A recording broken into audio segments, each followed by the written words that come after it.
ഒരു കഥ കേട്ടാലോ? കുറുക്കന്റെയും മുതലയുടെയും കഥ. തുടങ്ങാം. ഒരു മുതലയും ഞണ്ടും കൂട്ടുകാരായിരുന്നു.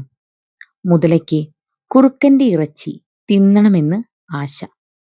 ഞണ്ടുപോയി ഒരു കുറുക്കനെ മുതലയുടെ കുളത്തിലേക്ക് കൊണ്ടുവന്നു. കുളത്തിൽ ധാരാളം മീനുണ്ട്. അവയെ പിടിച്ചു തിന്നുകൊള്ളാൻ പറഞ്ഞ് കുറുക്കനെ ഞണ്ട് കുളത്തിലിറക്കി. കുറുക്കൻ പെട്ടെന്ന് മുതലയെ കണ്ട് പേടിച്ച് തിരിഞ്ഞോടാൻ ഭാവിച്ചു.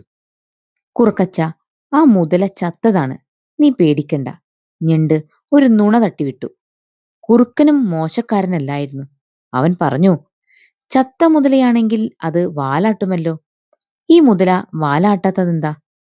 അത് കേട്ടപ്പോൾ മുതല വിചാരിച്ചു, താൻ ചത്തതാണെന്ന് കുറുക്കനെ ബോധ്യപ്പെടുത്താൻ വാലാട്ടണമെന്ന്. അവൻ തന്റെ വാൽ ഇടത്തോട്ടും വലത്തോട്ടും ആട്ടാൻ തുടങ്ങി. അത് കണ്ടപ്പോൾ കുറുക്കന് മനസ്സിലായി മുതല ചത്തിട്ടില്ലെന്ന്. ഞണ്ട് തന്നെ മുതലയുടെ ആഹാരമാക്കാനാണ് കൊണ്ടുവന്നിട്ടുള്ളതെന്നും അവന് ബോധ്യമായി. കുറുക്കൻ പറഞ്ഞു, എടാ ഞണ്ടേ, നിന്റെയും മുതലയുടെയും തന്ത്രം എനിക്ക് മനസ്സിലായി. നിങ്ങളെ ഞാൻ വെറുതെ വിടില്ല. ഇപ്പോൾ ഞാൻ പോകുന്നു, സൂക്ഷിച്ചോ. അത് കേട്ട് ഞണ്ടും മുതലയും ഞെട്ടി. അവർ പിന്നെ ആരെയും ചതിക്കാൻ ശ്രമിച്ചിട്ടില്ല.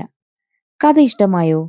ഇതുപോലെയുള്ള കഥകൾ കേൾക്കുവാനായി ഈ ചാനൽ സബ്സ്ക്രൈബ് ചെയ്യണേ.